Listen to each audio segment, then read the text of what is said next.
إن الحمد لله نحمده ونستعينه ونستغفره ونؤمن به ونتوكل عليه ونعوذ بالله من شرور أنفسنا ومن سيئات أعمالنا من يهده الله فلا مضل له ومن يضلل فلا هادي له وأشهد أن لا إله إلا الله وأشهد أن محمدا عبده ورسوله أما بعد فإن خير الحديث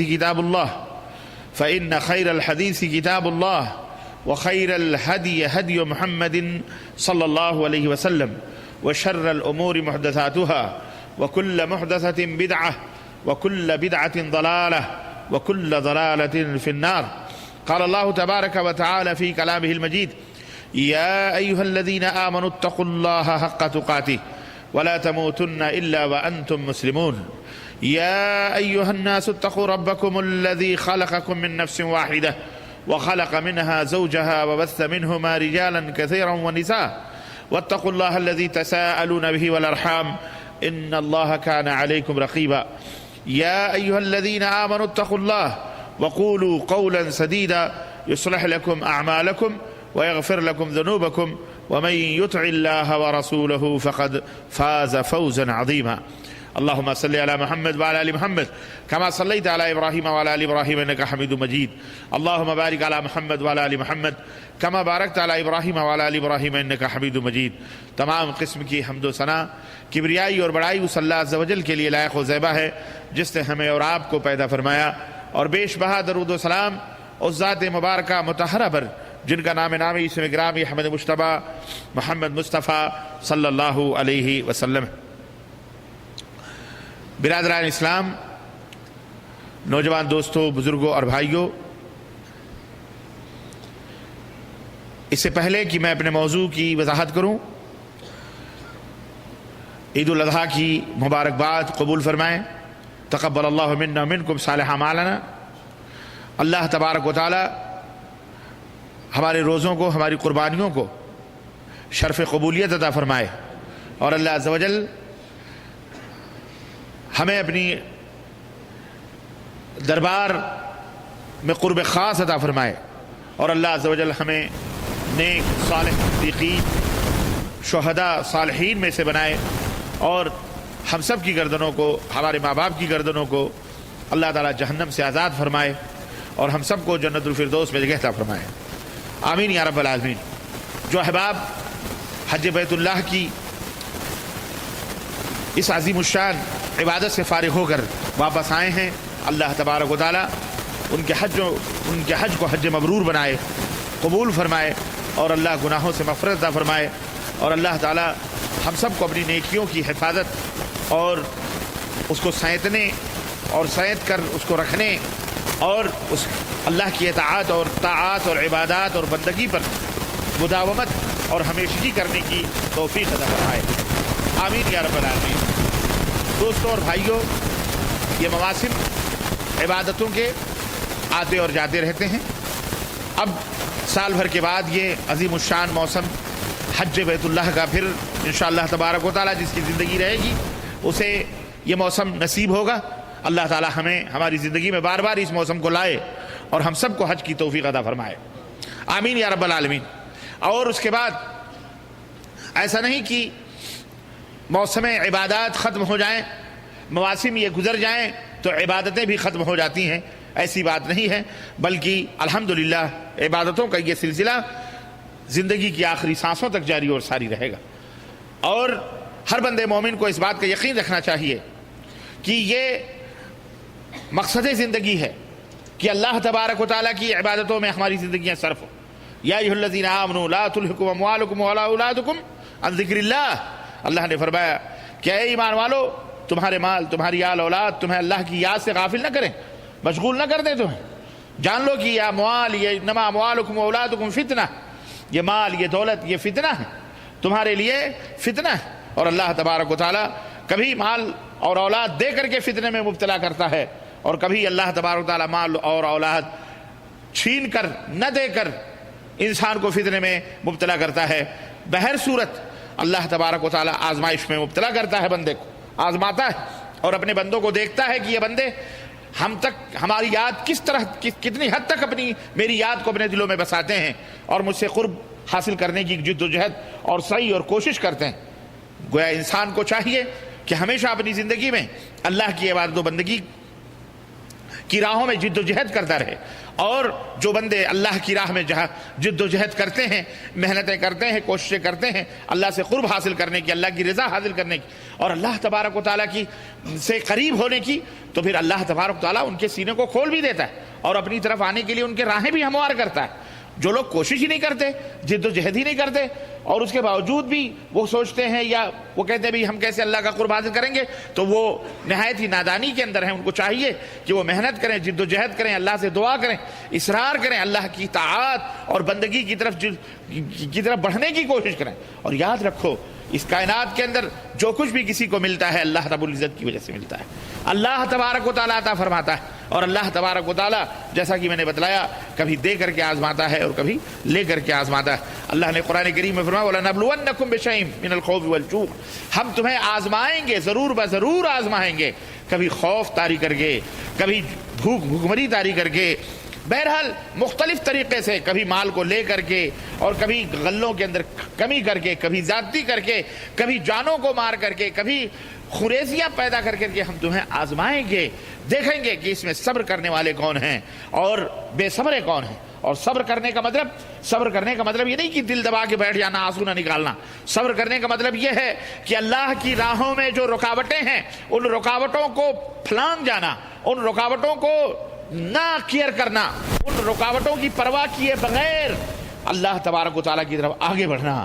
اللہ رب العزت نے ایسے لوگوں کی تعریف فرمائی، یا ایھا الذین آمنوا استعینوا بالصبر والصلاۃ ان اللہ مع الصابرین۔ اللہ نے فرمایا اے ایمان والو، اللہ مدد طلب کرو، نماز کے ذریعے سے اللہ سے مدد چاہو، اللہ سے فریاد کرو، اللہ سے استمداد کرو، اللہ تبارک و تعالیٰ سے اپنی طاقت و قوت طلب کرو۔ کس کے ذریعے سے؟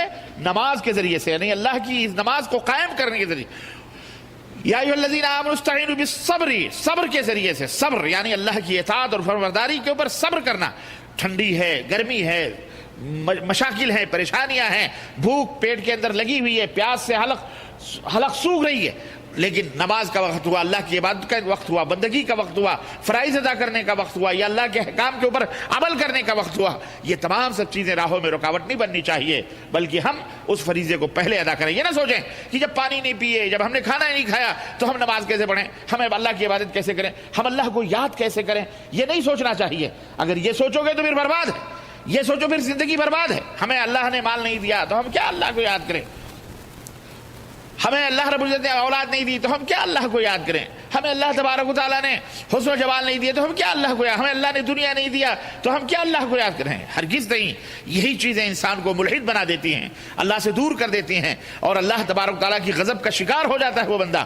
اس لیے ہر حال میں علی کل حال الحمدللہ، ہر حال میں الحمدللہ، ہر حال میں الحمدللہ کہنا چاہیے، اور اللہ کا شکر ادا کرنا چاہیے، اور اللہ کے متعین کردہ اور عائد کردہ اور فرض کردہ، واجب کردہ جو فرائض ہیں، جو ذمہ داریاں ہیں اللہ رب العزت کے تئیں، اس کو ہمیشہ یاد رکھنا چاہیے۔ کیا یہ کم نہیں ہے کہ اللہ نے چلنے کے لیے ہمیں زمین دیا؟ کیا یہ کافی نہیں ہے کہ اللہ نے ہمیں نیلگوں آسمان کی چھت عطا فرمائی؟ کیا اللہ نے ہمارے لیے بارش نہیں برسائی؟ کیا اللہ نے ہمیں آنکھیں نہیں عطا فرمائی؟ کیا اللہ نے ہمیں زبان نہیں عطا فرمائے؟ کیا ہمیں اللہ نے دونوں ہاتھ نہیں عطا فرمائے؟ کیا ہمیں اللہ نے دونوں ٹانگ نہ عطا فرمائے؟ کیا اللہ تعالیٰ نے ہمیں سوچنے، سمجھنے اور دیکھنے اور سننے کے لیے یہ تمام اعضاء عطا نہ فرمائے؟ یہ اللہ کا شکر ادا کرنا چاہیے۔ بے شک یہ تمام سب اللہ رب العزت کی دین ہے، اور یہ بہت قیمتی ہے۔ اگر ہم ان کی قیمتیں لگائیں بازاروں کے اندر، اللہ اکبر، اگر آپ سے کوئی کہے کہ آپ کی دونوں آنکھیں دے دو، میں تمہیں 2 کروڑ روپے یا 2 لاکھ روپے یا 10 لاکھ روپے دوں گا، کبھی آپ 2 آنکھ تو 2 آنکھ، 1 آنکھ بھی نکالنے کی اجازت نہیں دیں گے۔ آپ اتنے مالدار ہیں الحمدللہ۔ اگر کوئی کہے کہ آپ دونوں ہاتھ اپنے کاٹ کر کے ہمیں دے دو، ہم تمہیں 2 کروڑ روپے دیں گے، ہم تمہیں 2 لاکھ روپے، 2 کروڑ روپے دیں گے، آپ دے دیں گے ان کو دونوں ہاتھوں کو؟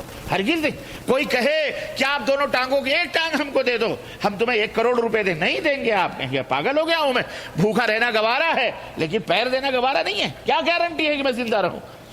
پوری سلطنت اگر کوئی آدمی کہے کہ میں دے دوں گا لیکن تم اپنی گردن اتار کر کے مجھے دے دو گے تو ہنسیں گے آپ، کہیں بیوقوف آدمی، سلطنت لے کے کروں گا میں کیا جب میرے پاس میری جان ہی نہیں رہے گی، میری گردن نہیں رہے گی، میرا سر ہی نہیں رہے گا، کیا فائدہ؟ تو اس کا مطلب یہ نہیں ہے، اللہ تبارک و تعالیٰ اس کا مطلب یہ ہے کہ اللہ نے آپ کو بہت سارا مالدار، بہت دولت عطا فرمائی ہیں، یہ ایمان کی دولت، یہ آنکھوں کی بصارت کی دولت، یہ کانوں کی سماعت کی دولت، یہ ہاتھوں کی حرکت، یہ زبان کی حرکت، یہ تمام سب اللہ کی نعمتیں ہیں، اور اللہ نے حکم دیا ہے کہ زمین میں چلو، روزیاں کو وسیروا فی الارض، اس زمین میں سیر کرو، کوشش کرو، جد و جہد کرو۔ اللہ تبارک تعالیٰ تمہاری جد و جہد کے اعتبار سے تمہیں عطا فرماتا ہے۔ اللہ نے تمہیں اس دنیا کمانے کا حکم بھی دیا ہے، دنیا میں رہنے کا اور اپنا بندوبست کرنے کا مکمل حکم دیا ہے، اور اللہ رب العزت کے اوپر توکل کرو، بھروسہ کرو، اللہ تبارک تعالیٰ تمہیں عطا فرمائے گا۔ اللہ کے رسول صلی اللہ علیہ وسلم فرماتے ہیں کہ اگر تم ان پرندوں کی طرح، جو پرندے صبح دم اپنے گھونسلوں سے نکلتے ہیں، ان کے پیٹ خالی ہوتے ہیں، لیکن جب وہ شام کو اپنے گھونسلوں کی طرف پلٹتے ہیں تو ان کے پیٹ بھرے ہوئے ہوتے ہیں، اگر اس طرح تم اللہ پہ بھروسہ کرو تو اللہ تبارک تعالیٰ تمہیں بہت زیادہ عطا فرمائے گا، اللہ رب العزت اسی طرح تمہیں عطا فرمائے گا۔ تو اس کا یہ بھی مطلب نہ آپ سمجھیں کہ جناب علی گھر میں بیٹھے رہو اور خلاص سب کچھ اللہ تعالیٰ عطا فرمائے گا، کیوں اللہ اور اس کے رسول کا پروان ہے۔ پرندے گھونسلوں میں بیٹھے نہیں رہتے، پرندے پرواز کرتے ہیں، پرندے فضاؤں میں اڑتے ہیں، پرندے جان کی بازیاں لگا کر لوگوں کے آنگنوں میں، صحنوں میں، کھیتوں میں، کھلیانوں میں اترتے ہیں، لوگوں کے بھیڑوں میں، لوگوں کے درمیان اتر کر کے اپنی روزیاں ڈھونڈتے ہیں، تلاش کرتے ہیں، جد و جہد کرتے ہیں، دوڑتے ہیں، کرتے کہ نہیں کرتے ہیں؟ گھونسلوں میں بیٹھ کر ان کو روزیاں نہیں ملتی ہیں، اگر وہ گھونسلہ نہ چھوڑے انہیں کوئی کھانا بھی نہیں دے گا۔ اس لیے اس اللہ کے نبی نے ایک مثال بھی دی تو اتنی عظیم الشان مثال عطا فرمائی، پرندوں کی مثال کی، پرندوں کی طرح تم بھی اس کائنات کے اندر اڑو، جاؤ، تلاش کرو اللہ کی روزیاں، اور توکل اور بھروسہ کس کے اوپر کرو؟ اللہ کے اوپر کرو۔ اللہ تبارک تعالیٰ تمہیں کھلائے گا، تمہیں پلائے گا انشاءاللہ تبارک تعالیٰ، لیکن یاد رکھو لا تلہکم اموالکم واولادکم عن ذکر اللہ، تمہارے آل اولاد، تمہارے مال و دولت اللہ کے ذکر سے تمہیں غافل نہ کریں۔ عبادتوں کا موسم گزرتا رہتا ہے، عبادتیں ختم نہیں ہوتی، عبادتیں جاری اور ساری ہیں الحمدللہ اللہ کے فضل و کرم سے۔ نماز ویسے ہی فرض ہے، روزے ویسے ہی نوافل کے ہمارے اوپر اللہ کے نبی صلی اللہ علیہ وسلم نوافل روزے ادا کرتے تھے اور ہمارے لیے مقرر فرمائے ہیں، پیر کے روزے، جمعرات کے روزے، اسی طرح سے جو ہے ایام 20 کے روزے، 12، 13، 14 کے روزے جو مہینے کے اندر آتے ہیں، صدقہ اور خیرات، سچ بولنا، جھوٹ سے پرہیز کرنا، برائیوں سے بچنا، اچھے کام کرنا، یہ تمام سب عبادتیں اور اجر و ثواب اور نیکیوں میں شمار ہوتے ہیں۔ اور ایک اچھے مومن اور اچھے بندے ہونے کی علامت اور پہچان یہی ہے کہ بندہ موسموں کی پرواہ نہ کرے کہ موسم آئے گا جب ہی ہم محنت کریں گے، نہیں، بلکہ موسموں کے علاوہ بھی جد و جہد اور کوشش کرتا رہے، جو کچھ بھی ملتا ہے۔ ایک تاجر اگر موسمی اعتبار سے اپنی دکانوں کو کھولتا ہے کہ موسم آئے گا تو دکان کھول لیں گے اور 2-4 دن کما لیں گے، اس کے بعد بند کر دیں گے، پھر موسم آئے گا پھر ہم کھول لیں گے دکان اور پھر ہم اپنی تجارت کو جاری رکھیں، ایسا تاجر نہیں کہلاتا، احمق کہلاتا ہے، بیوقوف کہلاتا ہے۔ ہر موسم یکساں نہیں ہوتے، اگر ہفتے بھر کے اندر کوئی کمائی نہیں ہوتی تو دوسرے ہفتے ایک تاجر اچھی خاصی کمائیاں کر لیتا ہے، جو پچھلے گزرے ہوئے ہفتے جس میں اس نے کمایا نہیں ہے اس کی بھرپائی ہو جاتی ہے۔ تو تاجر کامیاب وہ ہے جو ہمیشہ اپنی دکان کو کھولے رکھے، ہمیشہ اپنی دکان کو کھولے رکھے، بیٹھا رہے گراہک کے انتظار میں، خریدنے والے کے انتظار میں، اس طرح سے اللہ تعالیٰ اس میں برکت عطا فرماتا ہے۔ اسی طرح سے ایک بندے مومن کو چاہیے کہ موسموں کا اعتبار نہ کرے کہ رمضان کا موسم آئے تو مسلمان بن جائے، جمعے کو آئے تو ٹوپیاں لگا کے مسلمان بن جائے کہ چلو جی جمعے کے دن حاضری کروا لیں گے اور جمعے کے دن حاضر ہو جائیں گے، مسجد میں فرشتے لکھ لیں گے، اللہ تبارک تعالیٰ کے یہاں حاضری ہو جائے گی، مسلمان ہیں۔ جمعے کے دن مسلمان بن جائیں، جنازوں میں شریک ہو جائیں، مسلمان بن جائیں، عید بقرعید کو ٹوپیاں لگا کے نماز میں پڑھ لیں، موسم آیا نماز پڑھ لیا، اس کے بعد نماز ختم۔ ایسا نہیں ہونا چاہیے، بندے مومن کی علامت نہیں ہے، بندے مومن کی نشانی اور علامت یہ ہے کہ وہ ہمیشہ اللہ تبارک و تعالیٰ کے ذکر سے اپنے سینے کو آباد رکھتا ہے، اٹھتے بیٹھتے سوتے جاگتے چلتے پھرتے 24 ساعت 24 گھنٹے 24 آورز اللہ تبارک و تعالیٰ کو ہمیشہ اپنے دل میں بٹھا کر اور اللہ رب العزت کے ذکر میں مشغول رہتا ہے۔ دنیا بھی کماتا ہے، کھیت بھی جوتتا ہے، تجارت بھی کرتا ہے، بزنس بھی کرتا ہے، یا کوئی اور دیگر عقل و خرد کے کام کرتا ہے، لکھائی کا، پڑھائی کا، آفیسز کا، تو جو بھی ذمہ داریاں روزیوں کے وسائل اور ذرائع ہیں ان سب میں مشغول رہتا ہے۔ اللہ تعالیٰ کے فرائض ادا کرتا ہے، لوگوں کے حقوق ادا کرتا ہے، تو اللہ غیب سے اسے روزیاں عطا فرماتا ہے، اللہ غیب سے اس کی مدد فرماتا ہے، اور اللہ تبارک تعالیٰ آزمائش میں مبتلا بھی کرتا ہے۔ میرے عزیزوں، میرے دوستوں اور بھائیوں، مختلف قسم کی آزمائشیں ہوتی ہیں، مختلف قسم کی ابتلا ہوتی ہے۔ فتنہ کا لفظ قرآن کے اندر کئی مقامات پر وارد ہوا ہے، فتن کا لفظ بھی وارد ہوا۔ فتن یہ فتنے کی جمع ہے، جس کے معنی ابتلا اور آزمائش۔ امام حجر ابن عسقلانی رحمت اللہ علیہ فرماتے ہیں الابتلاء، اس کے معنی ابتلا والامتحان، اللہ رب العزت امتحان لیتا ہے، ابتلا میں مبتلا کرتا ہے۔ اور اس فتنے کا ایک دوسرا معنی بھی ہے جس کے معنی فساد کے بھی ہوتے ہیں۔ فتنے اور فساد جیسے ہم اردو میں بولتے ہیں کہ بھئی فتنے نہ پیدا کرو، فساد نہ پیدا کرو، در حقیقت جب اس طرح کے فتنے آتے ہیں، فتنہ تو بندہ آزمائش میں مبتلا ہو جاتا ہے۔ اور یہ فتنے صرف اموال میں، مال و دولت یا اولاد ہی کے ذریعے نہیں آتے ہیں، بلکہ فتنوں کی کئی شکلیں، کئی صورتیں ہوتی ہیں۔ کبھی انسان کی اخلاقیات کے لیے فتنے آتے ہیں، اخلاق کو برباد کرنے والے فتنے، ایسی صحبتوں میں پڑ گیا، ایسے دوستوں میں پڑ گیا جو شرابی، زناکار، بدکار ہیں، چور ہیں، آدمی فتنے میں مبتلا ہو جاتا ہے۔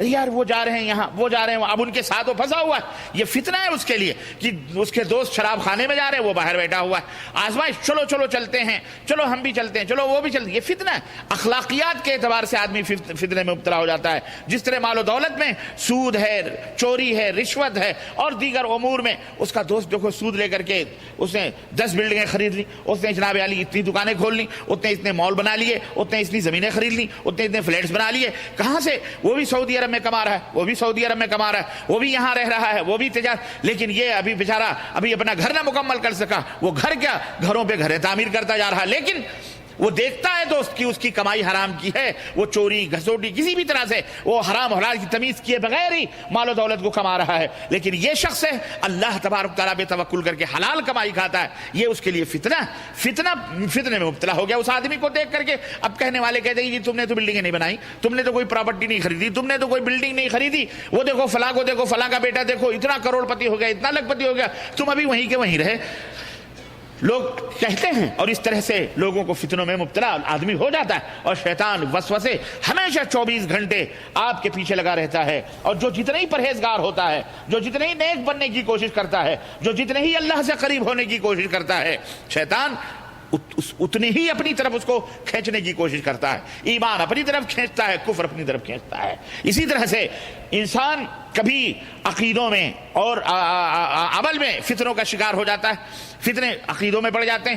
انسان کبھی اخلاقیات میں، معاشیات میں، معاشرت میں، سماج میں، معاشرے میں فتنوں میں مبتلا ہو جاتا ہے۔ اور یہ فتنے یہ کوئی نئے نہیں ہوتے، یہ فتنے میرے عزیزوں روز ازل سے ہی جاری اور ساری ہیں۔ شیطان نے فتنہ پیدا کیا، حضرت آدم علیہ السلام کو بہکایا، پھسلایا، حضرت آدم علیہ السلام پھسل گئے، اور اس طرح سے انہیں جنت سے نکال کر کے دنیا میں بھیج دیا گیا۔ فتنوں کا آغاز وہاں سے رہا، ستیزہ کار رہا ہے ازل سے تا امروز۔ چراغ مصطفی سے شرار ابولہبی، یہ شیطانی شرارے، یہ شیطانی چنگاریاں، یہ شیطانی شعلے، یہ شیطانی فتنے ہمیشہ سے جاری اور ساری ہیں۔ لیکن ایک مومن کا کردار کیا ہونا چاہیے، ایک مومن کا سلوک اور اس کی اپنی تھنکنگ کیا ہونی چاہیے، اس کا اپنا کیا اس کے درمیان اس کے سامنے کردار ہونا چاہیے، کریکٹر ہونا چاہیے، یہ سمجھنے کی ضرورت ہے۔ ایک مومن جو ہے یقیناً اس کو ہمیشہ یہ سوچنا چاہیے کہ وہ شیطان کے نشانے پہ لگا ہوا ہے، وہ شیطان کے نشانے پر 24 گھنٹے لگا ہوا ہے۔ شیطان اس کی نگہداشت کر رہا ہے، اس کی مسلسل نگرانی کر رہا ہے۔ ایک مومن کو ہمیشہ یہ سوچنا چاہیے، ایک صحیح العقیدہ مومن کو جو واقعی اللہ رب العزت کا بندہ ہے، اسے اپنے ایمان کی فکر ہمیشہ نہ ہو۔ جیسے حسن بصری رحمت اللہ علیہ فرماتے ہیں کہ جو بندہ اپنے ایمان کی فکر نہ کرے وہ منافق، کیونکہ منافق کو اپنے ایمان کی فکر نہیں ہوتی، وہ جانتا ہے میرے اندر ایمان تو نہیں ہے، میں تو نفاق کا شکار ہوں۔ ظاہری طور پر وہ مومن بنا ہوا ہے، ظاہری طور پر مسلمان بنا ہوا ہے، لیکن ایک جو مومن حقیقی ہوتا ہے وہ ہمیشہ اپنے سامنے ٹارگٹ رکھتا ہے کہ وہ ہمیشہ شیطان کے نشانے پر موجود ہے، شیطان اس کی مسلسل نگرانی کر رہا ہے۔ جہاں کہیں بھی قدم جہاں کہیں بھی کسی فرائض، کسی نوافل، کسی نیک کام کے لیے اس کے قدم اٹھنا چاہتے ہیں اور ٹھہر جائیں، یہ سمجھ لو وہ سوچ بیٹھتا ہے کہ وہ شیطان وہاں اسے فتنے میں مبتلا کرتا ہے۔ اللہ کے رسول صلی اللہ علیہ وسلم فرماتے ہیں اولاد فتنہ ہے۔ اللہ نے فرمایا انما اموالکم واولادکم فتنہ، تمہارے اموال، تمہاری اولاد فتنہ، اور اولاد سب سے زیادہ فتنہ ہے۔ نبی کائنات صلی اللہ علیہ وسلم خطبہ دے رہے ہیں، حضرت حسن حضرت حسین ننھے ننھے بچے، اللہ تعالیٰ رضی اللہ عنہم ورضوا عنہ، اللہ تعالیٰ ان سے راضی وہ اللہ سے راضی، کھیلتے کھیلتے مسجد نبوی کے اندر تشریف لائے، اور نانا محترم نبی کائنات صلی اللہ علیہ وسلم خطبہ دے رہے ہیں، آپ صلی اللہ علیہ وسلم نے ان بچوں کو چھوٹے چھوٹے ننھے منھے جب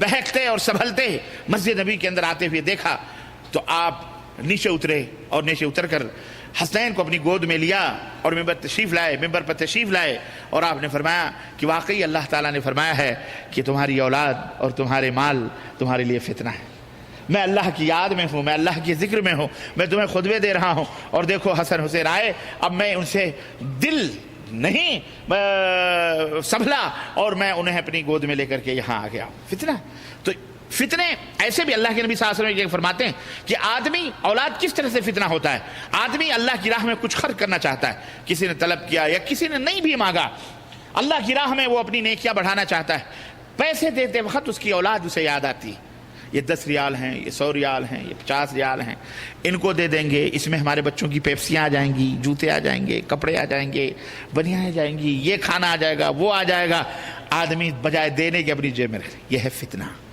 یہ ہے شیطانی وسوسے، یہ ہے شیطانی وسوسے۔ اللہ تو فرماتا ہے ایک دو گے تم، ہم تمہیں 70 گنا عطا فرمائیں گے۔ وہ اس وقت اس کے دماغ سے نکل جاتا ہے، شیطان کے وسوسے اس کے دماغ، میاں 10 روپے اگر اس کو دے دو گے تو پھر تمہارے بچے، اب 10 روپے دینے کے بجائے 10 پیپسیاں لے جا کے گھر میں دے دو، تمہارے بیوی بچے خوش ہو جائیں گے، ان کو دے کر کے کیا ہے، تو روزانے یہ لوگ ہیں۔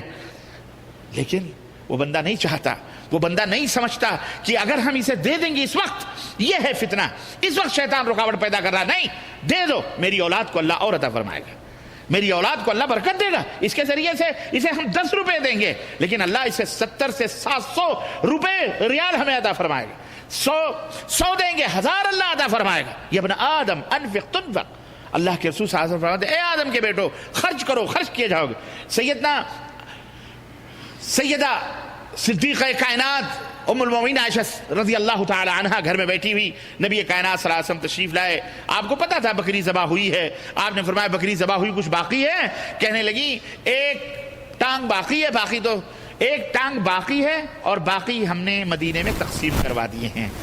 اللہ کے رسول نے فرمایا باقی یہ نہیں ہے، باقی وہ ہے جو تم نے مدینے میں تقسیم کروا دی، وہ باقی رہنے والی چیزیں یہ تو فانی ہیں، ابھی کھا لیں گے ختم ہو جائیں گے۔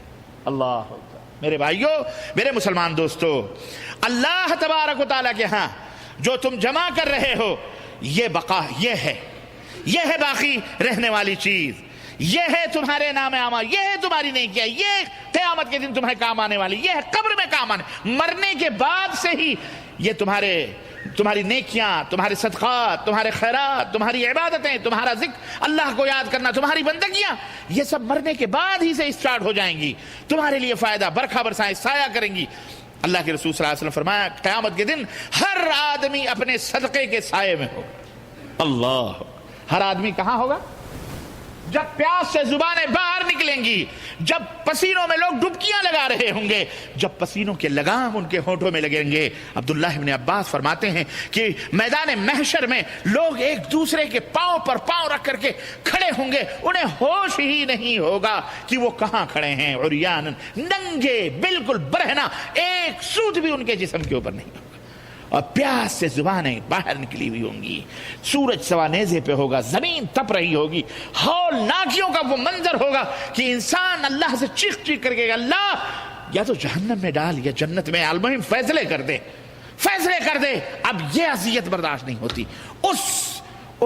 اس موقع پر اللہ کے رسول صلی اللہ علیہ وسلم فرماتے ہیں جو صدقے اور خیرات کرتے ہیں وہ اپنے صدقے اور خیرات کے سائے میں ہوں گے، چھاؤں میں ہوں گے، اللہ انہیں ان کا سایہ نصیب فرمائے گا۔ اے میرے مسلمان بھائیوں، عرض کرنے کا مطلب یہ ہے موسموں کا انتظار مت کرو، موسم آتے ہیں جاتے ہیں، لیکن عبادتیں مسلسل جاری اور ساری ہیں.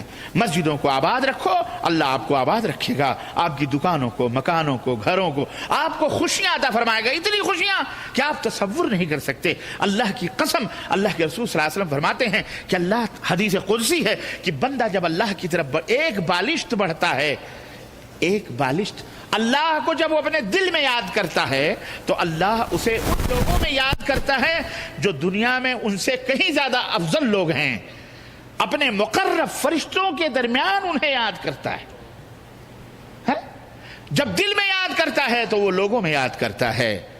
اور جب بندہ اللہ کی طرف ایک بالشت بڑھتا ہے، بندہ جب ایک بالشت بڑھتا ہے تو اللہ کے رسول صلی اللہ علیہ وسلم فرماتے ہیں اللہ تعالیٰ اس کی طرف ایک ذراع، ایک ہاتھ بڑھ کر کے آتا ہے. اور جب وہ چل کے آتا ہے، جب وہ ایک ہاتھ بڑھتا ہے تو اللہ رب العزت سے چل کے اس کی طرف آتا ہے. اور جب بندہ اللہ کی طرف چل کے جاتا ہے تو اللہ اس کی طرف دوڑ کے آتا ہے. اتنا ارحم الراحمین ہے. اپنے رب کو کبھی نہ بھولو، اپنے اللہ کو کبھی نہ بھولو. اور اللہ کو نہ بھولنے کا مطلب یہ نہیں ہے کہ دکان پہ بیٹھے رہو، عبادتوں کا موسم آیا، وقت آیا، ٹائم آیا، ٹیبل آیا، بیٹھے ہو، کوئی پرواہ نہیں. حی علی الصلاۃ، آؤ نماز کی طرف. حی علی الصلاۃ، آؤ نماز کی طرف. حی علی الفلاح، آؤ کامیابیوں کی طرف. اللہ اکبر. ہم نے کامیابیاں کہاں سمجھی ہیں؟ بزنس میں، تجارت میں، اس میں ہے کامیابی. لیکن وہ کامیابی جو اللہ تمہیں 5 وقت پکار رہا ہے، آؤ کامیابی چاہتے ہو، چھوڑ دو کاروبار، آؤ یہاں کامیابیاں، برکتیں یہاں ہیں، نعمتیں یہاں، رحمتیں یہاں، سعادتیں یہاں ہیں، سعادتیں یہاں ہیں. چاہتے ہو حی علی الفلاح، آؤ کامیابیوں کی طرف، آؤ کامیابیوں کی طرف. 5 وقت ہیں، آپ کو کامیابیوں کی طرف بلایا جا رہا ہے، ہم کو کامیابیوں کی طرف بلایا جا، اور ہم ہیں. یہ ہے غفلت، یہ ہے فتنہ، یہ ہے اللہ رب العزت سے اعراض. اور اللہ فرماتا ہے من اعرض عن ذکری فإن له معیشة ضنکا ونحشره يوم القیامة اعمى قال رب لم حشرتنی اعمى وقد كنت بصیرا. جو میرے ذکر سے، میری یاد سے رخ پھیرے گا، منہ موڑے گا، اللہ فرماتا ہے میں اس کی زندگی کو تنگ کر دوں گا، میں اس کی زندگی کو تنگ کر دوں گا، اس کی معیشت کو، اس کی زندگی کو. بعض مفسرین نے کہا ہے کہ دنیا میں نہ صحیح تو قبریں اس کی تنگ، قبر میں اللہ اس کو اذیت عطا فرمائے، اذیت دے گا. وَنَحْشُرُهُ يَوْمَ الْقِيَامَةِ أَعْمَى، اور قیامت کے دن ہم اسے اندھا بنا کے اٹھائیں گے. قَالَ رَبِّ لِمَ حَشَرْتَنِي أَعْمَى وَقَدْ كُنْتُ بَصِيرًا. بندہ کہے گا بار الہ، دنیا میں تو میری دونوں آنکھیں تھیں، میرے کان تھے، میں سنتا تھا، میں دیکھتا تھا، میں بولتا تھا. یہ آج آنکھیں سلب کیوں کر لی؟ روشنیاں کہاں چلی گئیں؟ آج تو میں اندھا، اللہ فرماتا میں اندھا بنا کے اٹھاؤں گا. آج تو میں کچھ دیکھ نہیں رہا ہوں، اندھا ہوں. اللہ فرمائے گا اسی طرح سے جس طرح سے کہ تو دنیا میں میری آواز سن کر، میری بات سن کر اندھا بن جاتا تھا، بہرا بن جاتا تھا، آج میں نے تجھے در حقیقت میں بہرا بنا دیا، اندھا بنا دیا ہے، آج میں بنا دیا. گوارا ہے یہ بات؟ یہ تسلیم ہے؟ یہ بات تسلیم ہے تو کر لو. یہ کھلی حقیقتیں ہیں، اللہ کا بیان ہے. یہ کسی مولوی، کسی وائز، کسی مقرر، کسی خطیب کی بات نہیں ہے. اگر یہ گوارا ہے تو کر لو اعراض، کر لو چشم پوشیاں، کر لو کانوں کے اندر روئیاں ٹھونس لو، انگلیاں دبا لو، اندھے بن جاؤ، آنکھ موچ لو، چلے جاؤ، آنکھ بند کر کے گزر جاؤ. مت دیکھو کسی غریب کو، مت دیکھو کسی آواز کو، مت سنو کسی آواز کو، مت توجہ دو اللہ کی یادوں پر. کر لو. کس کا بگڑ رہا ہے؟ ہمارا اپنا بگڑے گا. ہم کریں گے تو ہمارا اپنا بگڑے گا. اس لیے اللہ سے توبہ کرو، سچے دل سے توبہ کرو، انشاءاللہ تبارک و تعالی سچے دل سے توبہ کرو. التائب کمن لا ذنب لہ. اللہ کے رسول صلی اللہ علیہ وسلم فرماتے ہیں توبہ کرنے والا گناہوں سے اس طرح پاک و صاف ہو جاتا ہے جیسے اس نے کبھی گناہ ہی نہ کیا، گناہ ہی نہ کیا. اللہ سے بڑھو، آگے بڑھو. توبہ کہتے ہیں اپنے معصیتوں سے رجوع کرنا، پلٹ آنا. کہاں جانا پلٹ کر؟ الرجوع من المعاصی الى اللہ عز وجل. گناہوں سے پلٹ کر اللہ کی طرف بڑھنا، اللہ کے دین کی طرف آنا. فتنوں میں نہ پڑو. فتنے یہ بہت خطرناک ہوتے ہیں، بہت خطرناک ہوتے ہیں. اور آدمی جب فتنے میں مبتلا ہو جاتا ہے تو یاد رکھو پھر وہ بچ نہیں سکتا الا یہ کہ وہ توبہ کر کے اس سے پلٹ آئے. فتنے کیسے ہوتے ہیں، کس طرح کے ہوتے ہیں، اور کتنی طریقہ ان سے بچنے کے وسائل اور ذرائع کیا ہیں، یہ میں اگلے خطبے میں زندگی رہی تو میں آپ کی خدمت میں رکھنے کی کوشش کروں گا کہ فتنوں سے کیسے بچا جائے. آزمائشیں یا فتنے فساد، چاہے وہ اموال کے ہوں، اولاد کے ہوں، عقیدے کے ہوں، عمل کے ہوں، اخلاق کے ہوں، معاشرت کے ہوں، معیشت کے ہوں، دنیا کے ہوں، کس طرح کے فتنے جتنے بھی ہیں، قرآن نے اس کے بارے میں کیا رہنمائی کی، نبی کائنات صلی اللہ علیہ وسلم کی کہ فرمان نے کیا رہنمائیاں کی، کیسے بچا جائے، فتنے کس طرح کے ہو. انشاءاللہ تعالی میں اگلے خطبہ جمعہ میں رکھنے کی سعادت حاصل کروں گا. اللہ عز و جل سے اپنی بات کو ختم کرتے ہوئے یہیں اللہ عز و جل سے دعا کرتے ہیں کہ اللہ ہمیں مال، دولت، دنیا، ہر اور لوگوں اور ہر قسم کے فتنوں سے اللہ محفوظ رکھے، اور اللہ ہمیں اپنی عبادت و بندگی کے اندر زندہ رکھے، اور آخری لمحوں تک اللہ تعالی ہمیں صراط مستقیم پر قائم و دائم رکھے، اور آخری کلمہ جو ہماری زبان سے اس دنیا کو چھوڑتے ہوئے نکلے تو اشہد ان لا الہ الا اللہ واشہد ان محمد رسول اللہ، توحید پر قائم اور سنت پر قائم رکھے، اور توحید و سنت کے اوپر ہمیں موت عطا فرمائے، اور دنیا کے تمام فتنوں سے اللہ ہم سب کو محفوظ رکھے، ہماری آل اولاد کو محفوظ رکھے، ہماری بیوی بچوں کو محفوظ رکھے، ہمارے اعزاء اقارب کو محفوظ رکھے، ہمارے دوست احباب کو محفوظ رکھے، ہمارے عالم اسلام کو محفوظ رکھے، تمام مسلمانوں کو محفوظ رکھے، ہمارے وطنوں میں اللہ تعالیٰ تمام فتنوں سے ہم کو محفوظ رکھے، اور ہمارے روزیوں میں بھی تمام قسم کے فتنوں سے اللہ ہم سب کو محفوظ رکھے، اور اللہ ہمارے علم عمل سب کے فتنوں سے اللہ تعالیٰ ہم کو دور رکھے. ہم میں جو بیمار ہیں اللہ انہیں شفا یابی عطا فرما، جو ضرورت مند ہیں اللہ ان کی ضرورتوں کو پوری فرما مولا. اے اللہ جو ہم میں قرض دار ہیں ان کے قرضوں کو خزانے غیب سے پوری فرما مولا. اے اللہ ہم فقراء ہیں، ہم مساکین ہیں، ہم غریب ہیں، تو غنی ہے. اے اللہ ہم سب کو مال و دولت نصیب فرما مولا، ہم سب کو اس دنیا کے اندر زندگی گزارنے کے لیے قوت اور قوت عطا فرما مولا. روزیاں تیرے ہاتھ میں، اللہ ہمیں آسمان سے اور زمین سے روزیوں کے خزانے ہمارے لیے کھول دے مولا. اے اللہ ہم میں جو بیمار ہوں شفا بھی عطا فرما.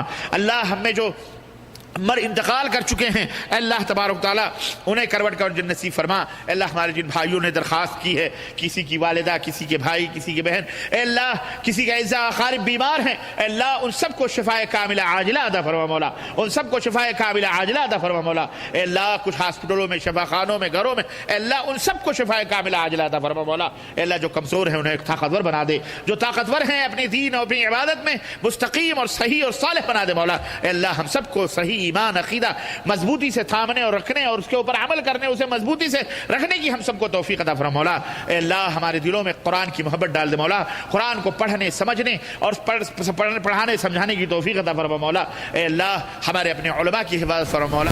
اللہ ہماری اسلامی مملکتوں کی حفاظت فرما مولا، اسلامی اولاد اور اسلامی حکمرانوں کی اے اللہ حفاظت فرما مولا. اے اللہ جس مملکت سعودی عربیہ میں جس طرح سے توحید و سنت کا راج ہے، پوری دنیا میں اسی طرح سے توحید و سنت کو پھیلا دے مولا.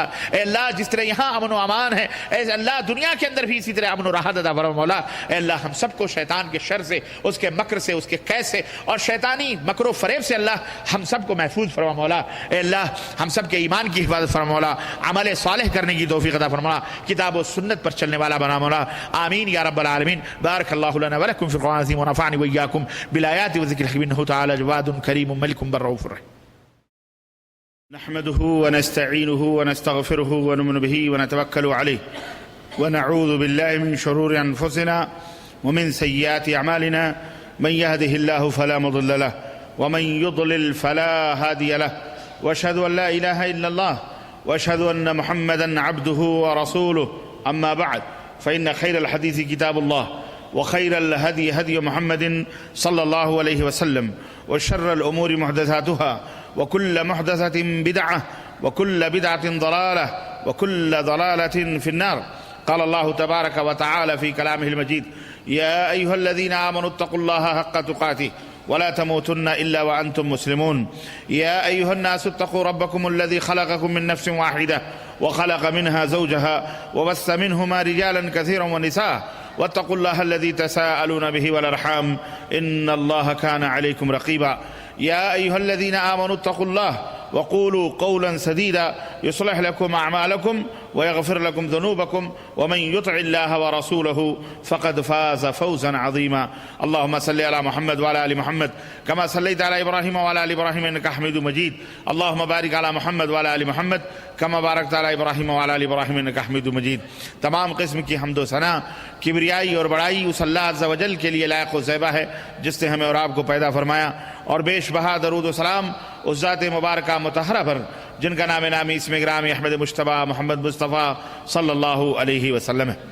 برادران اسلام، نوجوان دوستوں، بزرگوں اور بھائیوں، آج کے اس خطبہ جمعہ میں میں اپنے پچھلے موضوع کی تکمیل کرنے کی سعادت حاصل کرنے جا رہا ہوں، جس کا موضوع تھا دور فتن، یعنی فتنوں کا زمانہ اور مسلمانوں کی ذمہ داریاں۔ ہمیں ایسے دور میں، ایسے زمانے میں کیا کرنا چاہیے اور کیا ہمارا کردار ہونا چاہیے، کیا ہمارا رول ہونا چاہیے جب فتنے چاروں طرف سے ہمیں گھیر لیں۔ ہم نے کیا ہماری اس وقت ذمہ داری ہوتی ہے۔ اللہ عز و جل سے دعا ہے کہ اللہ تبارک و تعالی ہمیں اور آپ کو سارے فتنوں سے محفوظ رکھے، امت مسلمہ کو تمام قسم کے فتنوں اور آزمائشوں سے اللہ تبارک و تعالی دور رکھے اور اللہ محفوظ رکھے، آمین یا رب العالمین۔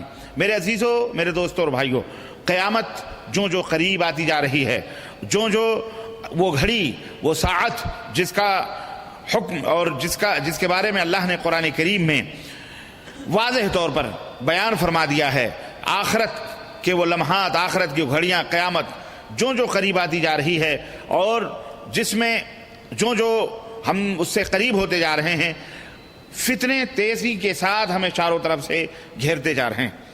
اللہ کے رسول صلی اللہ علیہ وسلم نے فرمایا تھا کہ قیامت جب قریب آئے گی تو ایسے فتنوں کی آندھیاں چلیں گی، ایسے فتنے آئیں گے، چھوٹے فتنے، بڑے فتنے، کہ آدمی حیران و شزدر رہ جائے گا کہ اب ہمیں کیا کرنا چاہیے، اب ہم کیا کریں۔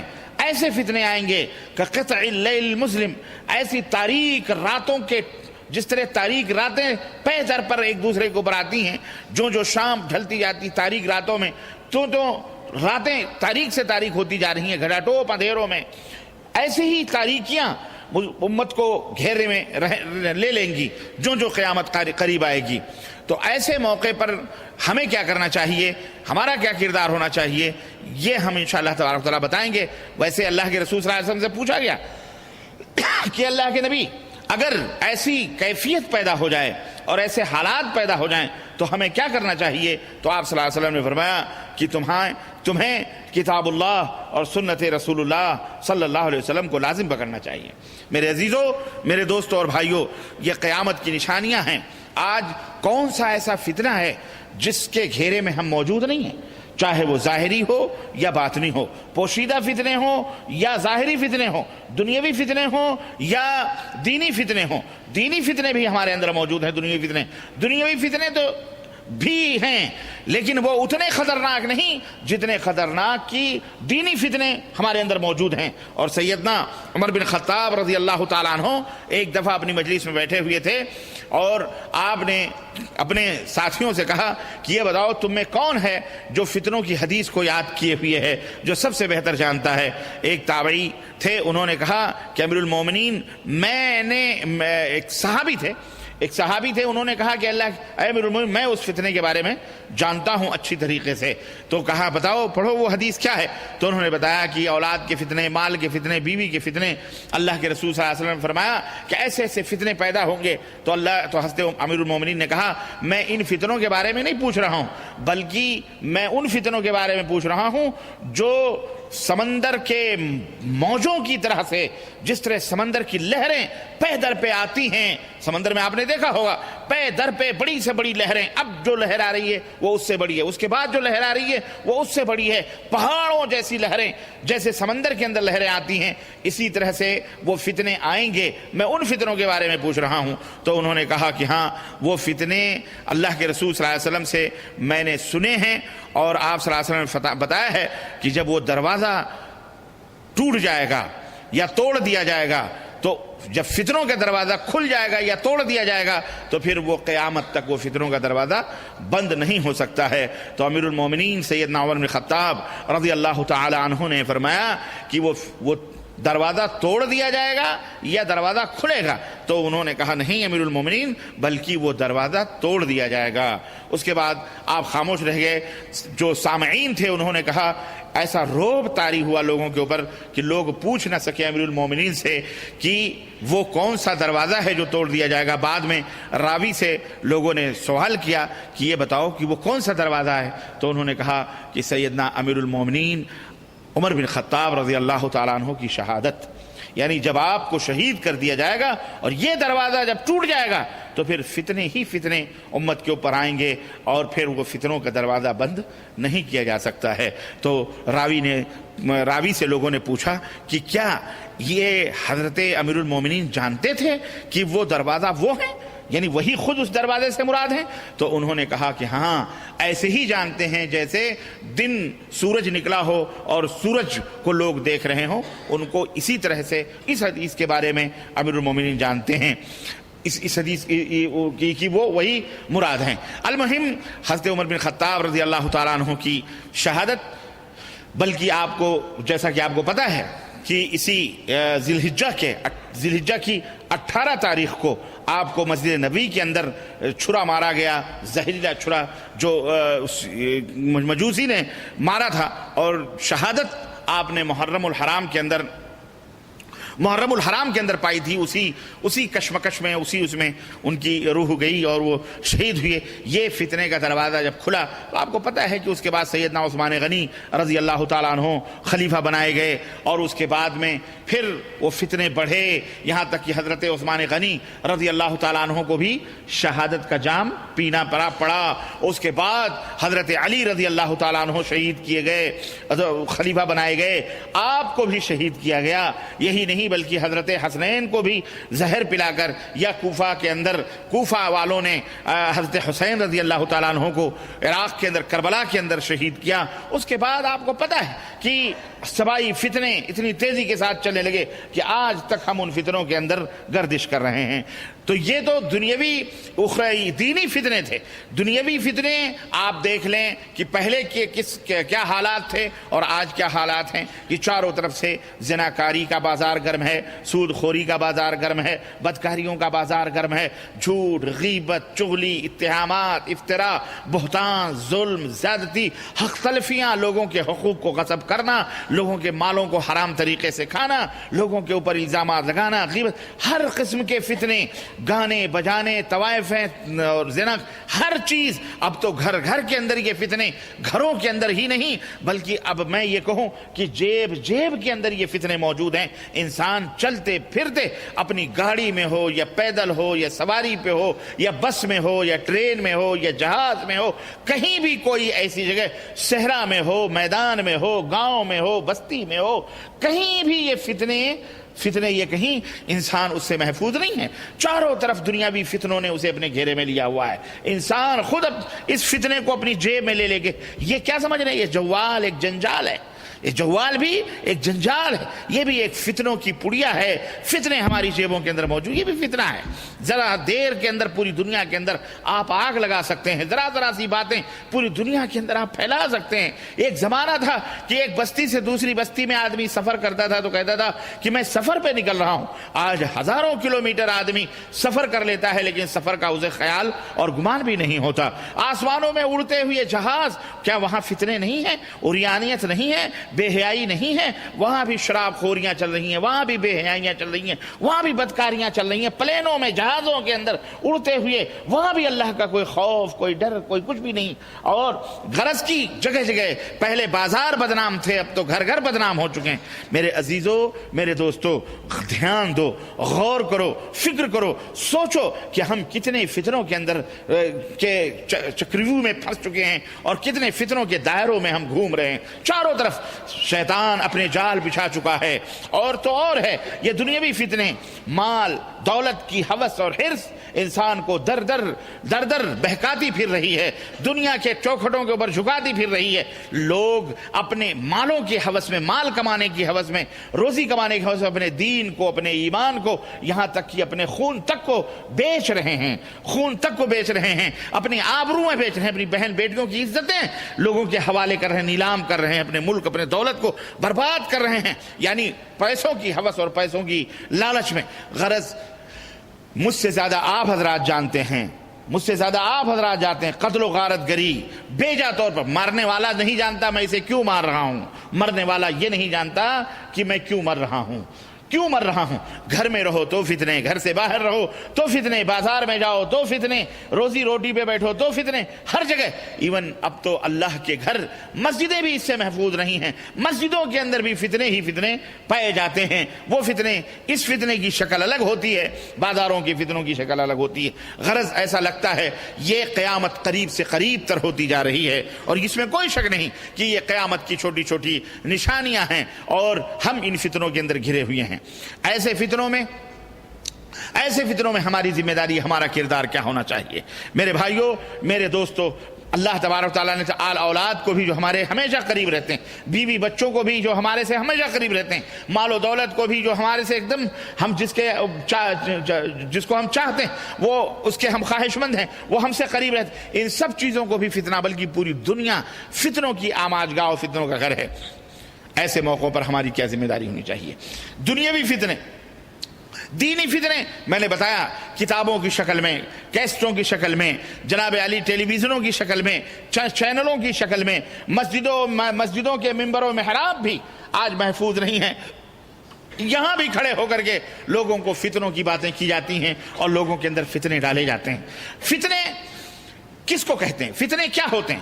فتنے جو ظلم ہیں، فتنے جس کا کوئی حق معاشرے میں نہیں ہے لیکن وہ معاشرے میں اپنی جگہ بنانے کی کوشش کریں، انہیں فتنہ کہا جاتا ہے. ایک آدمی امن و سکون کے ساتھ جی رہا ہے، اپنے حق اور مان مریادہ کے ساتھ اپنی زندگی گزار رہا ہے، ایک شخص آیا اور اس کے گھر کے اوپر قبضہ کرنے کی کوشش کی، فتنہ ہے، فتنہ میں پڑ گیا، اس کے گھر کے اوپر قبضہ کیا، فتنہ ہے. گویا کہ اس کا حق نہیں تھا، اس گھر کے اوپر، لیکن وہ زبردستی اس کے اوپر حق جمانے کی کوشش کر رہا ہے، تو یہ فتنہ ہے. اصلاح موجود ہے دنیا کے اندر، امن و امان موجود ہے، اس کے اندر آ کر کے کسی شخص نے کسی کے خلاف باتیں کرنا شروع کر دی، یعنی جو امن ہے امن کے خلاف بات کرنا شروع کر دی، جو اصلاح ہے اس کے خلاف بات کرنا شروع کر دی. یہ فتنہ ہے.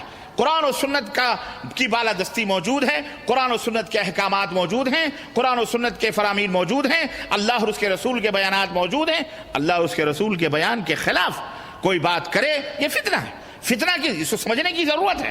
بعض لوگ کیا کہتے ہیں، آج خرد کا نام جنو رکھ دیا، جنو کے خرد، جو چاہے آپ کا حسن کرشمہ ساز کرے. آج جو اصلاح کی بات کرتے ہیں، جو قرآن و سنت کی بات کرتے ہیں، موجودہ دور میں شر پسندوں نے، ظالموں نے، فتنہ پرور قوتوں نے، فتنہ پرور طاقتوں نے انہیں، ان مظلوموں کو ظالم قرار دینے کی کوشش کی ہے. جو مظلوم ہیں انہیں ظالم، اور جو ظالم ہے وہ خود مظلوم بنا بیٹھا جو ہے بننے کی کوشش کر رہا ہے. جو قرآن و سنت کی بات کر رہے ہیں، جو صحیح عقیدے اور صحیح ایمان کی بات کر رہے ہیں، آج انہیں بدنام کرنے کی کوشش کی جا رہی ہے. ان کے اوپر افتراءات اور الزامات لگائے جا رہے ہیں، انہیں نہ جانے کیسے کیسے القاب دے کر کے دنیا کے اندر بدنام کرنے کی کوشش کی جا رہی ہے.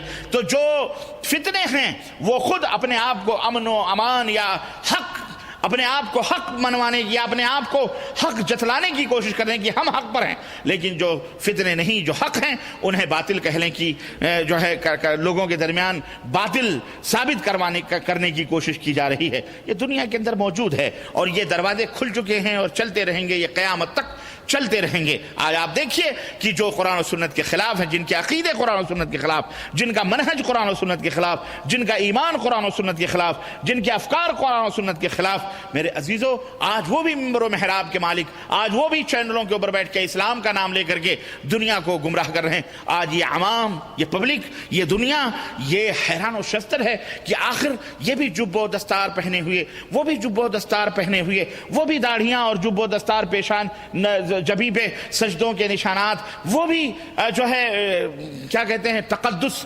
اور پاکیزہ نظر آ رہے ہیں. آخر ہم عوام کس طرف جائیں؟ ہم کیا کریں؟ ہم کہاں جائیں؟ ہم کس کی بات کو تسلیم کریں؟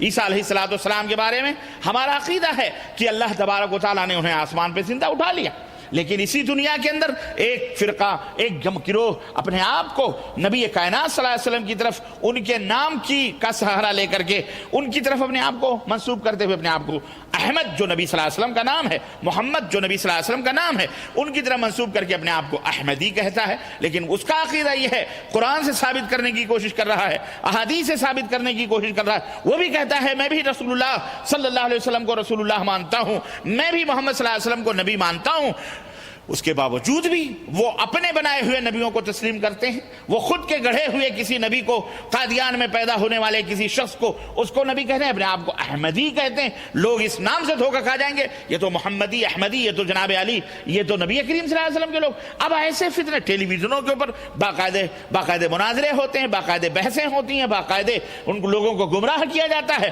مختلف چینلوں، مختلف زبانوں کے اندر ایسے نہ جانے کتنے فتنے۔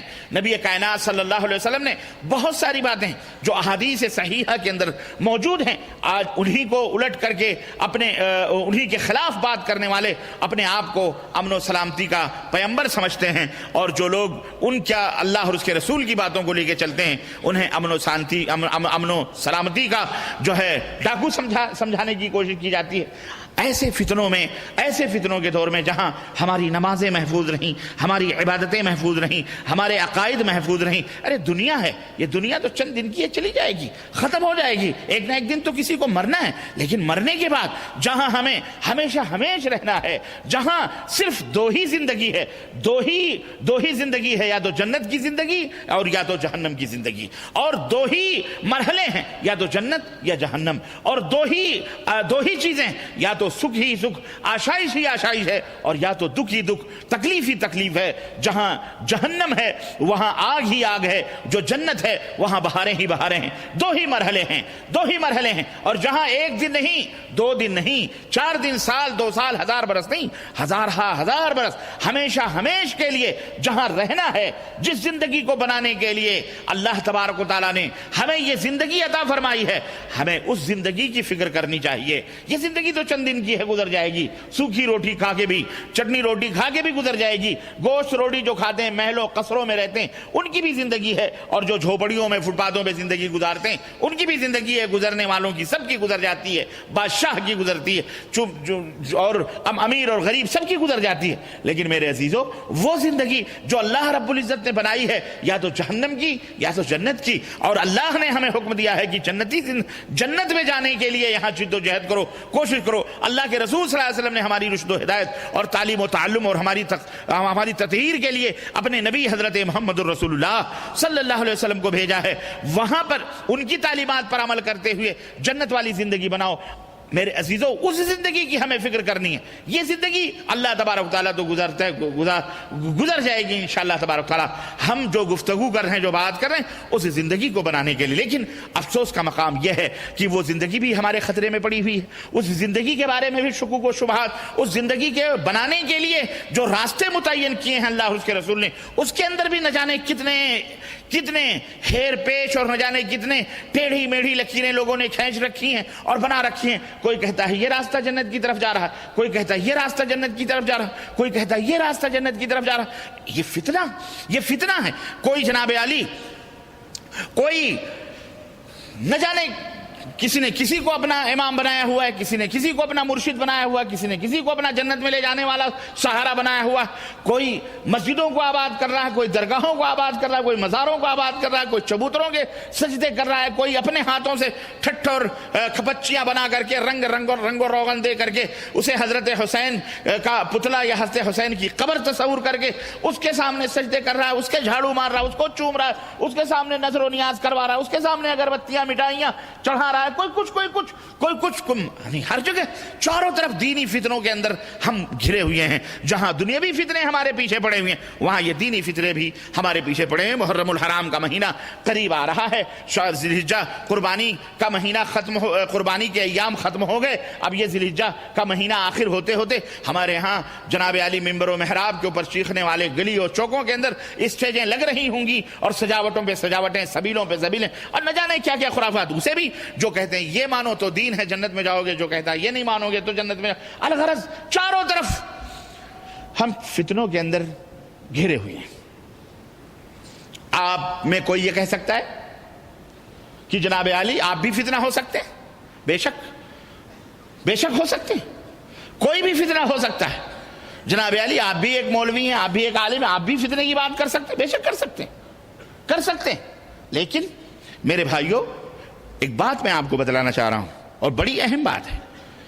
میں نے ابھی اشارہ کیا کہ اللہ تبارک و تعالیٰ نے اس زندگی کو بنانے کے لیے آپ کو یہ زندگی عطا فرمائی. اصول یاد رکھیں، قاعدے یاد رکھیں، جو بنیادی قواعد ہیں انہیں آپ اپنے ذہنوں میں بٹھائیں.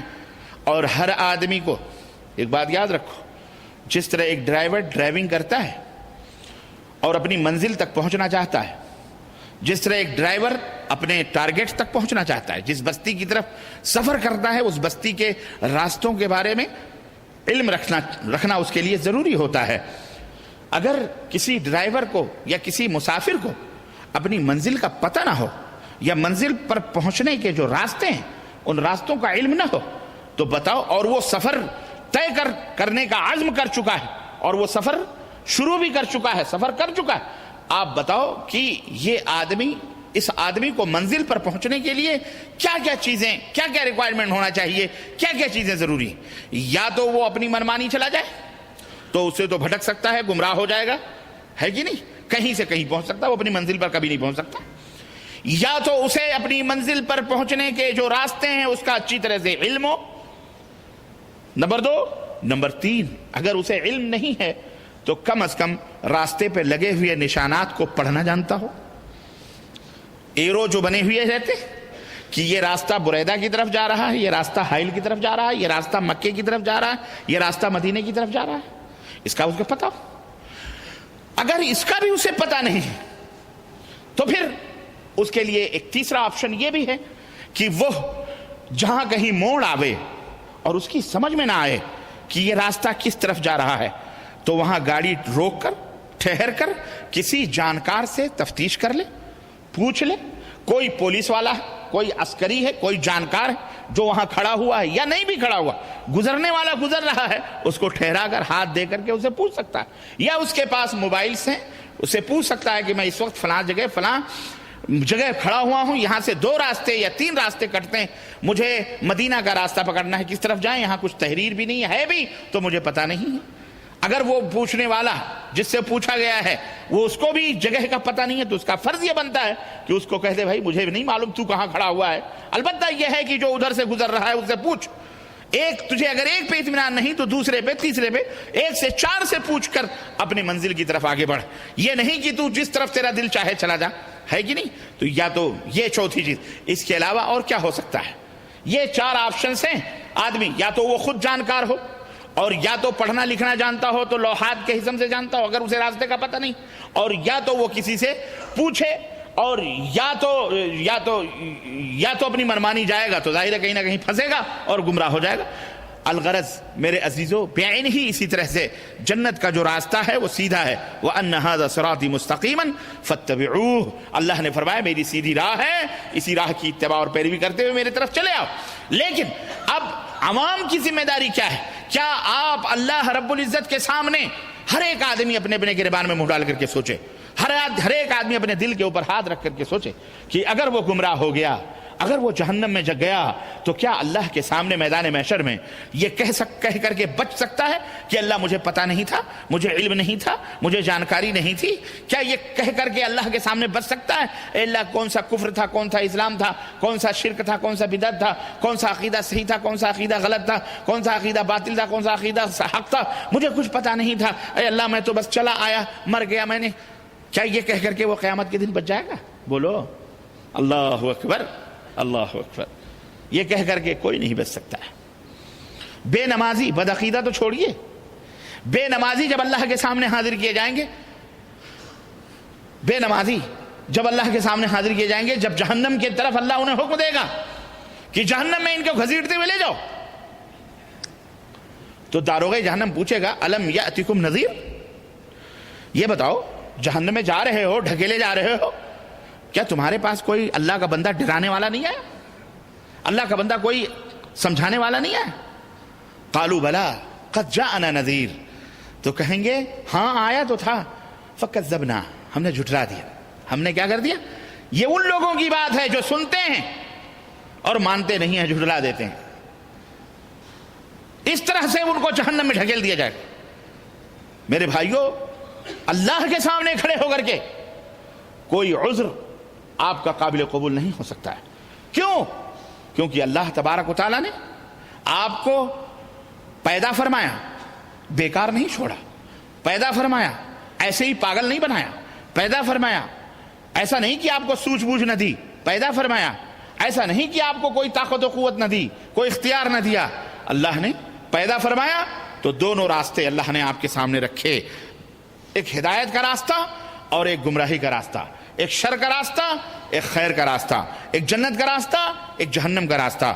اللہ نے اس کو سمجھنے کے لیے دماغ عطا فرمایا، دیکھنے کے لیے آنکھیں عطا فرمائیں، سننے کے لیے کان عطا فرمائے، بولنے کے لیے، پوچھنے کے لیے زبان عطا فرمائی، عمل کرنے کے لیے 2 پاؤں عطا فرمائے، پکڑنے کے لیے 2 ہاتھ عطا فرمائے، اور کس چیز پر چل کر تم جنت میں جا سکتے ہو 2 چیزیں عطا فرمائی۔ جس طرح 2 آنکھیں دیکھنے کے لیے، 2 کان سننے کے لیے، 2 ہونٹ اور زبان بولنے کے لیے، 2 ہاتھ پکڑنے کے لیے، 2 قدم چلنے کے لیے، اسی طرح 2 چیزیں اور عطا فرمائی، ایک قرآن اور ایک حدیث، 2 چیزیں عطا فرمائی۔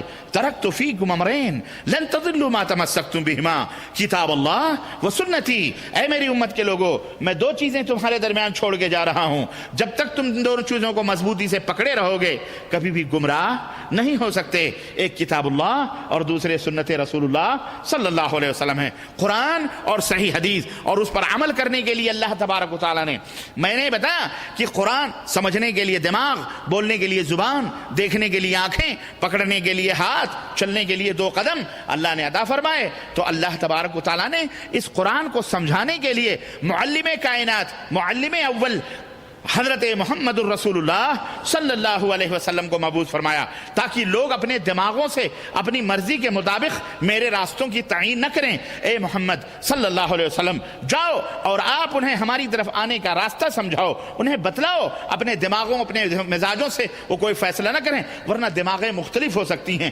آنکھیں مختلف ہو سکتی ہیں، سننے والا مختلف چیزیں سن سکتا ہے، کوئی ضروری نہیں۔ میرے عزیزوں، کان جھوٹ بول سکتے ہیں، آنکھیں جھوٹ بول سکتی ہیں، زبان جھوٹ بول سکتے ہیں، پیر اور ہاتھ جھوٹے ہو سکتے ہیں، دیکھا ہوا آپ کے سامنے جھوٹا ہو سکتا ہے، لیکن اگر کائنات میں کوئی چیز جھوٹی نہیں ہے تو وہ 2 چیزیں ہیں، ایک رب کا قرآن ہے جو کبھی جھوٹا، اور ایک محمد الرسول اللہ صلی اللہ علیہ وسلم کا فرمان کبھی جھوٹا نہیں ہو سکتا۔ یہ 2 وحی ہیں، وحی کبھی جھوٹ نہیں بول سکتی، وحی کبھی جھوٹی نہیں ہوتی۔ آنکھ جھوٹی ہو سکتی ہے، کان جھوٹے ہو سکتے ہیں، آپ زبان جھوٹی ہو سکتی ہے، ہاتھ پاؤں جھوٹ بول سکتے ہیں، لیکن اللہ کی وحی کبھی جھوٹ نہیں بول سکتی ہے۔ اللہ نے تمہیں اور ہماری ہدایت کے لیے قرآن کو نازل فرمایا، پہلے دماغ عطا فرمایا، پھر قرآن عطا فرمایا، پھر اس قرآن کو سمجھانے کے لیے حضرت محمد الرسول اللہ صلی اللہ علیہ وسلم کو اللہ تبارک تعالیٰ نے مبعوث فرمایا، اور فرمایا اطیعوا اللہ واطیعوا الرسول، اے لوگو اللہ کی اطاعت کرو، رسول کی اطاعت کرو، یا ایھا الذین آمنوا اطیعوا اللہ واطیعوا ولا تبطلوا اعمالکم، اے ایمان والو اللہ کی اطاعت کرو، رسول کی اطاعت کرو، اور اپنے اعمال کو باطل نہ کرو۔ اللہ کے رسول صلی اللہ علیہ وسلم نے فرمایا کل امتی يدخلون الجنہ الا من ابى، میری امت کا ہر شخص جنت میں داخل ہوگا سوائے اس کے جو خود جنت میں جانے سے انکار کرے۔ قالوا من ابى، لوگوں نے کہا، صحابہ نے کہا کون انکار کرے گا جنت میں جانے سے؟ قال من اطاعنی دخل الجنہ ومن عصانی فقد ابى، جس نے میری اطاعت کی وہ جنت میں داخل ہوگا، اور جس نے مجھے نہیں مانا، جس نے میری نافرمانی کی، اس نے خود جنت میں جانے سے انکار کیا۔ میرے عزیزوں، میرے دوستوں اور بھائیوں، ان فتنوں سے، یہ فتنے جو دینی عقائد کے اور یہ تمام سب فتنے موجود ہیں، ایسی فتنے میں ہماری ذمہ داریاں تو بہرحال بہت ساری بنتی ہیں، جن میں سب سے پہلی ذمہ داری جو میں بتانا چاہ رہا ہوں وہ یہ ہے کہ اس زندگی کو بنانے کے لیے فکر کرو، سوچو۔ کسی کے کندھے پر سر رکھ کر سونے والا کبھی کامیاب نہیں ہو سکتا ہے۔ اپنے سر کو اپنے کندھے پہ رکھ کر جینا سیکھو، اور اتنا علم تو آپ کو ہونا چاہیے کہ آخر آپ جنت کے مسافر ہیں، تو جنت تک پہنچنے کی راہوں کا تو پتہ ہونا چاہیے۔ آپ ایسے ہی آنکھ بند کر کے تو کہیں بھی بھٹک سکتے ہیں، جیسا کہ میں نے بتایا اللہ کے ہاں یہ عذر نہیں چلے گا۔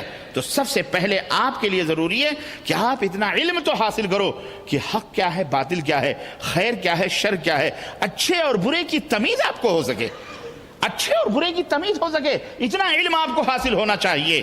اور یہ علم حاصل کرنے کے لیے سب سے پہلے قرآن ہے، سب سے پہلے قرآن ہے، اس کے بعد محمد الرسول اللہ صلی اللہ علیہ وسلم کا فرمان ہے، اس کے بعد صحابہ کرام رضوان اللہ علیہم اجمعین، علیکم بسنتی وسنت الخلفاء الراشدین المہدیین، صحابہ کرام کا طریقہ، صحابہ کرام کی سمجھ، قرآن اور حدیث کو انہوں نے کیسے سمجھا، یہ ہمارا کردار ہونا چاہیے۔ فتنے ہم جانتے ہیں، ہر بالکل جناب علی جب و دستار کے اندر فتنے موجود ہیں، بالکل ایسے غلاف کے اندر موجود ہیں کہ ہمیں شک اور شبہ کی گنجائش نہیں ہو سکتی، لیکن ایسے غلافوں میں بہت سارے شر بیٹھے ہوئے ہیں، تو آپ کی ذمہ داری بنتی ہے کہ بہت سوچ سفر سمجھ کر یہ سفر آپ چالو رکھیں، آگے بڑھیں۔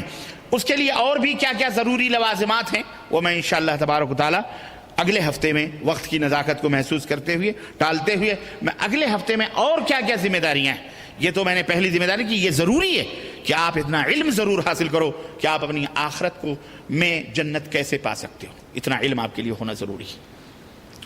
صحیح ہے کہ نہیں صحیح ہے؟ بولو، اتنا علم تو آپ کے لیے ضروری ہے، تاکہ معراج ربانی بھی اگر آپ کو گمراہیت کی دعوت دے تو آپ کو سمجھ میں آ جائے کہ یہ جھوٹ بولتا ہے۔ کوئی دوسرا اگر غلط راہوں پہ لے جانا چاہے تو آپ کو اتنی سمجھ آنی چاہیے کہ یہ جھوٹ بول رہا ہے، یا کم از کم اتنی جرت ہونی چاہیے کہ گریبان پکڑ کے پوچھ سکو تو یہ جو راستہ بتا رہا ہے اس کی دلیل بتا، قرآن میں موجود ہے، حدیث میں موجود ہے کہ نہیں موجود۔ اتنے بدھو نہ بنو، اتنے بزدل بھی مت بنو۔ دنیا کمانے میں آپ بہت جری ہیں، بڑے بہادر ہیں، لیکن سب سے بڑا بہادر وہ ہے جو اپنی آخرت کو بچا لے جائے، جو اپنے ایمان کو بچا لے جائے، جو اپنے عقیدے کو بچا لے جائے، جو جنت کے راستے کو بچا لے جائے، جو سیفٹی کے ساتھ اللہ کا قرب حاصل کرے۔ سب سے بڑا بہادر، سب سے بڑا جری وہ ہے۔ تعصب چھوڑو، بغض چھوڑو، عناد چھوڑو، نہ ہم تمہیں جنت میں لے جائیں گے، نہ کوئی اور تمہیں جنت میں لے جائے گا۔ تمہارا کردار، تمہارا عمل، تمہارا اپنا عقیدہ، تمہارا اپنا ایمان، یہ تمہیں آخرت میں اللہ سے قریب کرنے والا ہے، دنیا اور زندگی کو بحال کرنے والا ہے۔ بقیہ باتیں انشاءاللہ اگلے ہفتے کریں گے۔ اللہ عز و جل سے دعا کرتے ہیں کہ اللہ تعالی ہمیں صحیح العقیدہ اور صحیح منہج اور صحیح طور پر دنیا اور آخرت کو سنوارنے کی توفیق عطا فرمائے، اور اللہ ہمیں سمجھ عطا فرمائے، کتاب اللہ اور سنت رسول اللہ کی سمجھ عطا فرمائے۔ اللہ ہمیں دنیاوی فتنے، سود سے، چوری سے، چکاری سے، ڈکیتی سے، قتل سے، غارت گری سے، اور اسی طرح سے مہنگائی سے اور ہر قسم کے فتنوں سے اللہ امت مسلمہ کو محفوظ رکھے۔ اسی طرح اخروی دنیاوی فتنوں سے، دینی فتنوں سے بھی اللہ، شرک سے، بدعات سے، خرافات سے، اور اسی طرح ارتداد سے، تکفیر سے اور کفر سے اور تمام قسم کے جو فتنے ہیں، اللہ ان سب سے امت مسلمہ کو محفوظ رکھے، ہم سب کو محفوظ رکھے، اور ہم سب کو جنت الفردوس میں جگہ عطا فرمائے، ہمیں جہنم سے دور رکھے، ہمارے بال بچہ، آل اولاد، بیوی بچے، بھائی بہن، سب کو اللہ تبارک تعالی جنت میں اعلیٰ مقام عطا فرمائے، اور جہنم سے ان کی گردنوں کو آزاد فرمائے۔ اللہ تعالی ہم سب کی روزیوں برکت عطا فرمائے، اللہ تعالی ہم سب کو امن و امان عطا فرمائے، اور پورے عالم اسلام میں امن و امان عطا فرمائے۔ اے اللہ، جہاں کہیں بھی قرآن سنت کی بالادستی، اللہ تعالی وہاں امن و سکون اور راحت عطا فرما، اور پورے عالم اسلام میں مسلمانوں کی حفاظت فرما مولا، اور سب کو صحیح دین اور صحیح عقیدہ سمجھنے کی توفیق عطا فرما۔ آمین یا رب العالمین۔ بارک اللہ لنا ولکم فی القرآن العظیم ونفعني وإياكم بالآیات والذکر الحکیم، انہ تعالی جواد کریم ملک بالرؤوف الرحیم۔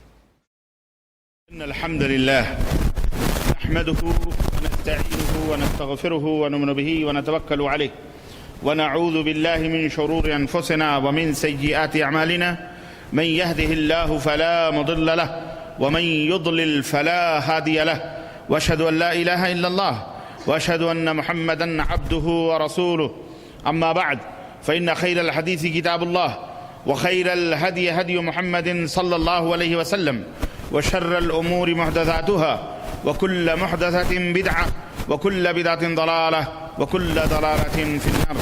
قال الله تبارك وتعالى في كلامه المبين: يا أيها الذين آمنوا اتقوا الله حق تقاته ولا تموتن إلا وأنتم مسلمون، يا أيها الناس اتقوا ربكم الذي خلقكم من نفس واحدة وخلق منها زوجها وبث منهما رجالا كثيرا ونساء، واتقوا الله الذي تساءلون به والأرحام إن الله كان عليكم رقيبا، يا أيها الذين آمنوا اتقوا الله وقولوا قولا سديدا يصلح لكم أعمالكم ويغفر لكم ذنوبكم، ومن يطع الله ورسوله فقد فاز فوزا عظيما۔ اللهم صل على محمد وعلى آل محمد كما صليت على إبراهيم وعلى آل إبراهيم إنك حميد مجيد، اللهم بارك على محمد وعلى آل محمد